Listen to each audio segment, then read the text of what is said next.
The wind howled through the jagged rocks of the desert planet Vorith, a wasteland of silence and red dust.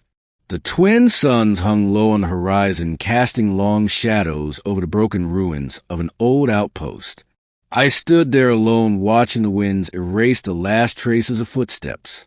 I had not been back in 20 years, but I remembered this place like yesterday. This was where I had saved her, and where I had lost her.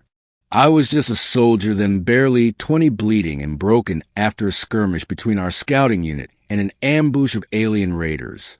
The Draka had hit hard and fast, but in the chaos I found her, a wounded alien warrior woman trapped beneath rubble, eyes fierce even as she bled.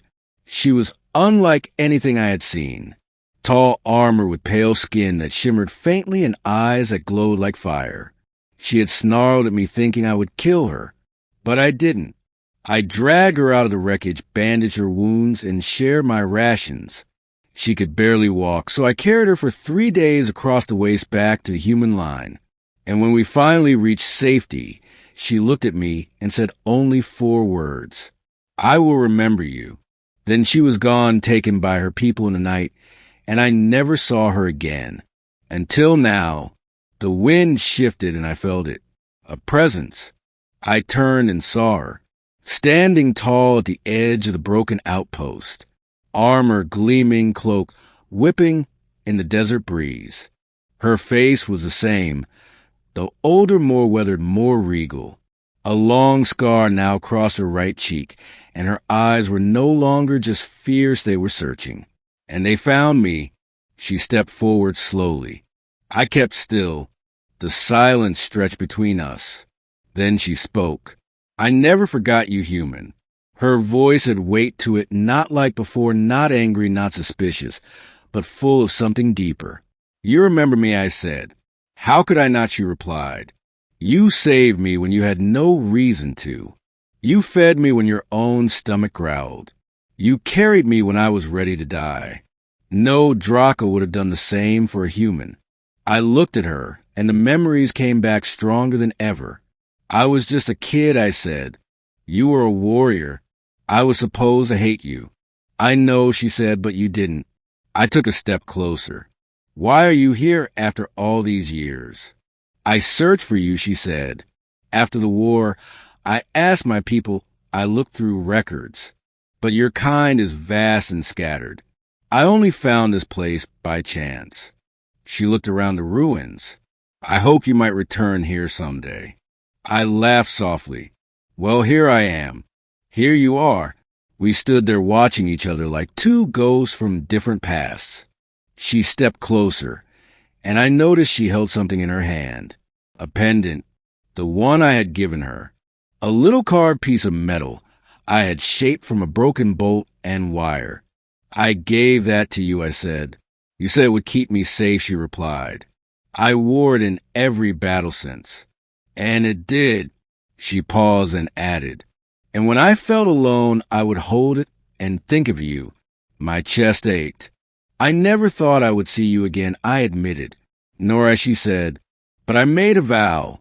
I told myself if I lived, I would find a human who saw me not as an enemy, but as someone worth saving." She looked down then, and her voice lowered. "Do you still hate my kind?" I shook my head. "I never did. I hated the war. I hated the killing.